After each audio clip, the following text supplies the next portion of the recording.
Hello guys, and today on this video I'm going to show you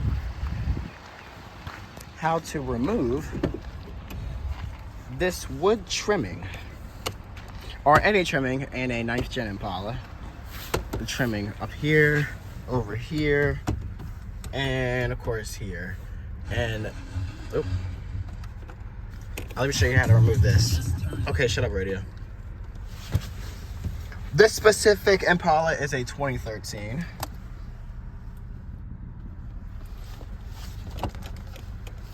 Let me go and knock this one out the way. I've already removed mine, so it's easy, but if you can't pry yours off, it literally just comes apart. You push it back down if you want to remove it. But this has been painted, so they didn't really do a good job, so yeah. But anyway, let me go on and remove that.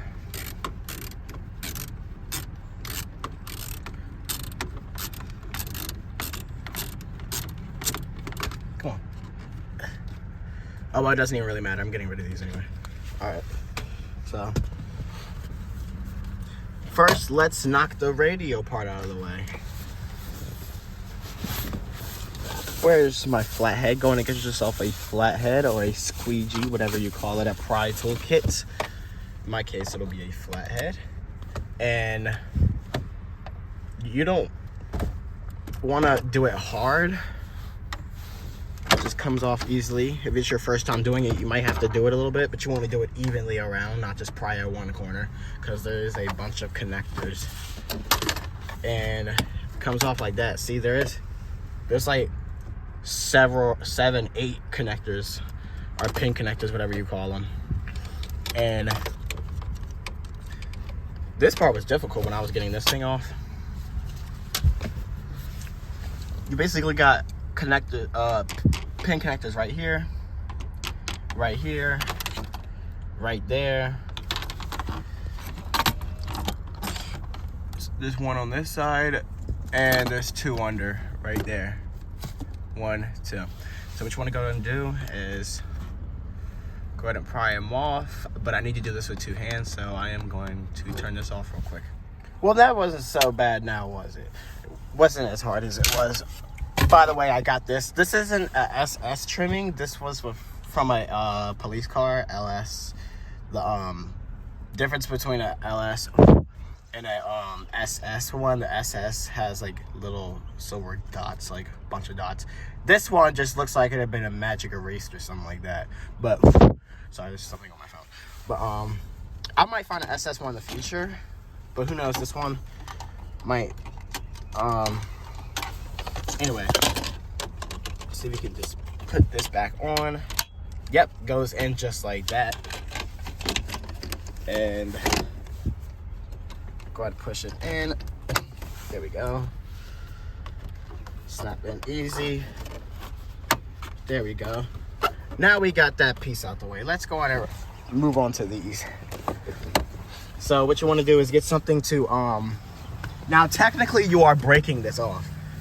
But I already broke mine off, but I'm gonna show you how I did that. You don't wanna go ahead and break it off at one corner. You wanna go ahead and pry it evenly. Pry it evenly. You can pry it down here if you have to. Make sure you get under it. Pry over here. Pry over here. Mine's just falling off, but I'll show you a more realistic removing on that side, because I haven't fucked with that side yet. But yeah, it's just coming off.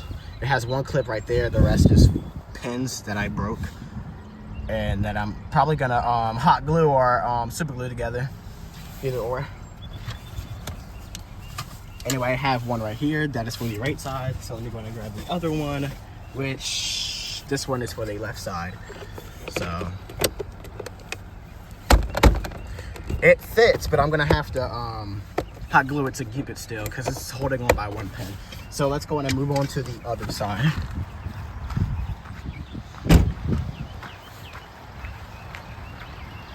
Ooh, Mustang.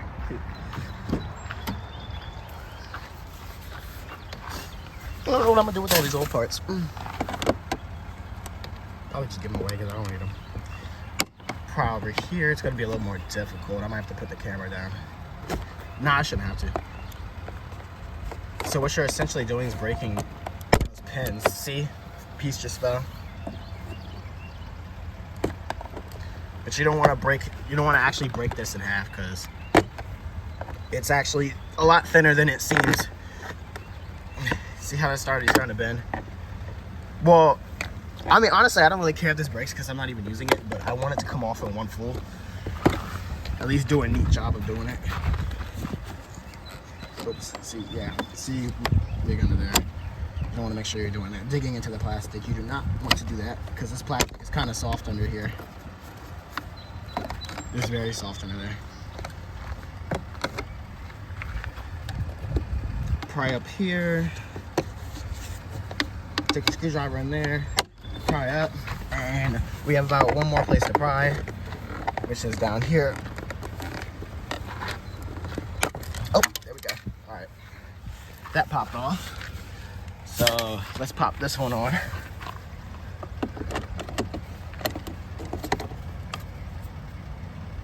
So I gotta remove this.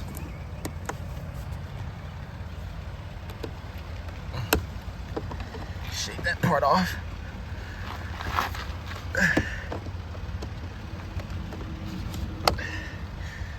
All right, I'll be back. It's very wobbly, so I'm gonna have to get some hot glue or super glue, whatever, or super glue the end of these and super glue around those holes.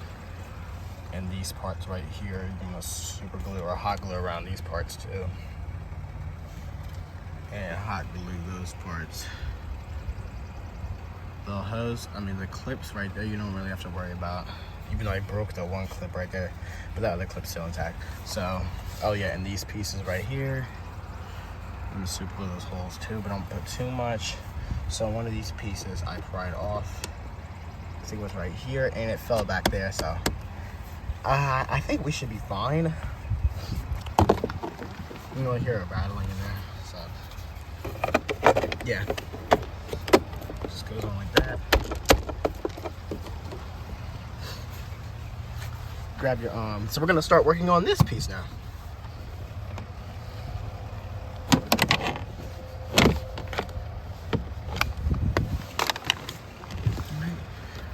And I am so sorry for that uneducated video. I do not know what size that is.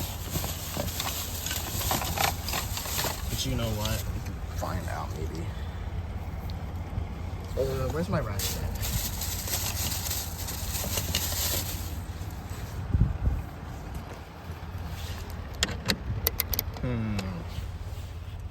What size is this? I think it is a, oh my gosh, focus. It says 9 by 32 on it. So I guess that's what you want. But to make life easier, my uncle, using my uncle's drill, he has a, what you call a multi-tool on it. He has this pins right here. Matches up with pretty much almost every size bolt. At least normal size bolts. If you have a multi-tool, you just want to push hard. Got that undone. Oh my gosh, it keeps getting stuck. So what I usually do is that. Oh, come on now.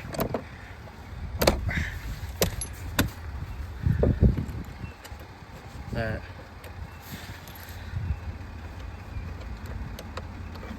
Make sure you save your screws, even though I did screws to that one too. And let's go over on the other side.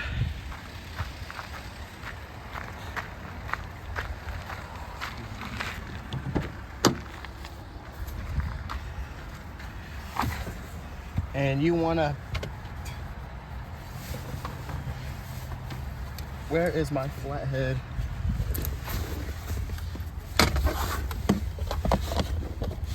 This car, I need to clean it out. Perform what you did over there, the same thing.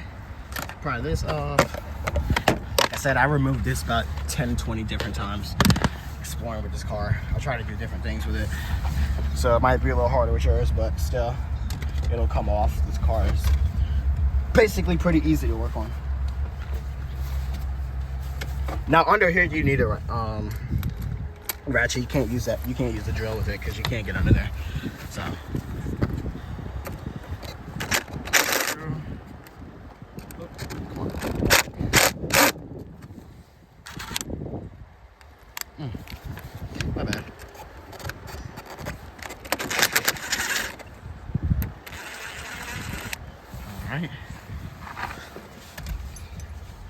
And what you want to do right here is get your 9x32, I assume that's what it is, and work on these 2 bolts right here. So I got those 2 down, so there's pretty much nothing left holding this except clips under here.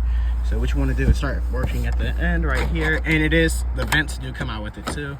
So if you have a column shifter, which I did grab this out of, it was a column shifter. Luckily I have a little console one. If you can, put it in drive, but the one I got is a junkyard, so it was dead. So what I did was do this, pried it underneath and got it up like that. But you want to start loosening up all around right here, work your way out to the end. Mine's is easier because I removed mine with practice.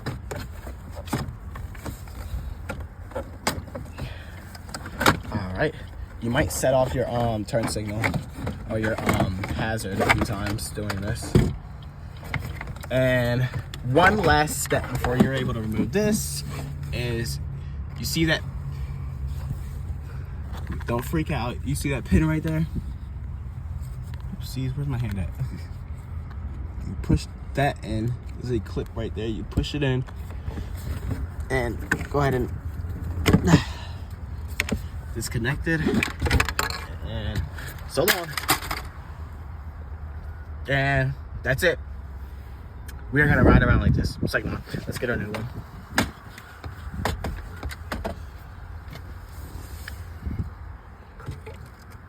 Oh, come on.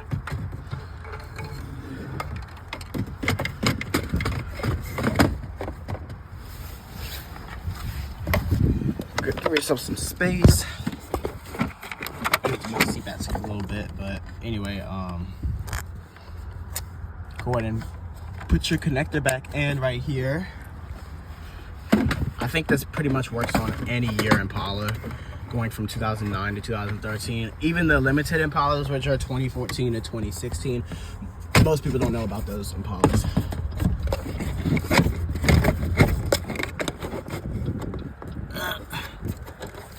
I'm having difficulties. There we go, got it in. All right. We're shuffling for it. You see our thing works. Yes, I know my car has 157,000. Okay, shut up. Man. Come on.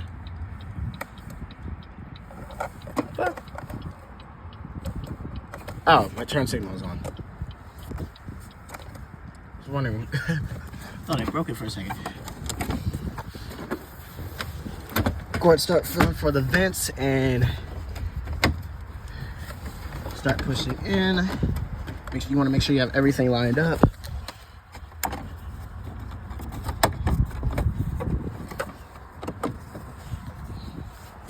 Let me go and put the camera down real quick. So there is a broken off clip, which you can see right here. We are going to pry that clip out.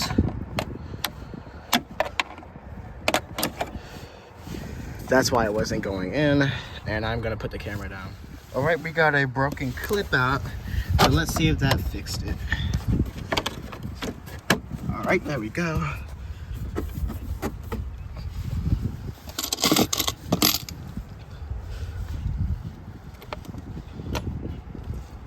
All right, let's put our bolts back on.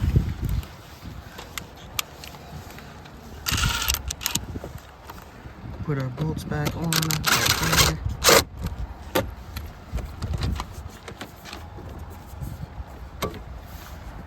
Right there, let's put our other one on.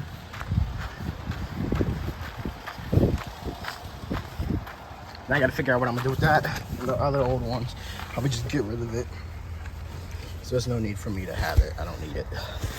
I might just post it nearby and people just come grab it.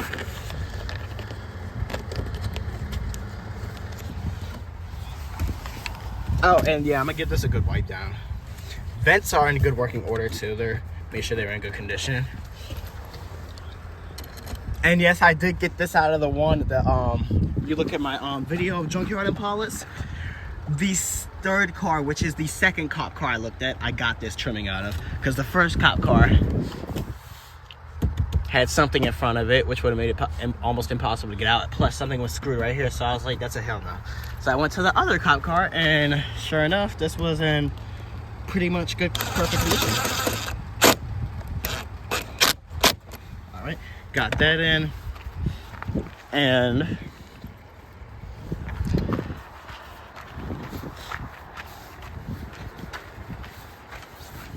guys, so it's looking good in here. And last but not least, you want to put those 2 bolts back in. All right, now we got all the trim on. And after applying a little bit of some of the original super glue on each sides and getting this back on, I can honestly say it looks better than what I thought. And it kind of does look like a SS because of the silver. It's not exactly like a SS, but it definitely makes the car feel more sportier and brighter too. It doesn't make it feel dark, especially at nighttime. Breaks up a little bit of that black. Now, if you had the cream interior, I don't know if this would go good. I think the wood goes better with the cream, but when you got the black interior like I do, or at least the black door panels and the whole black dash going on it, this looks way better in my opinion. So, yep, that is how you do it.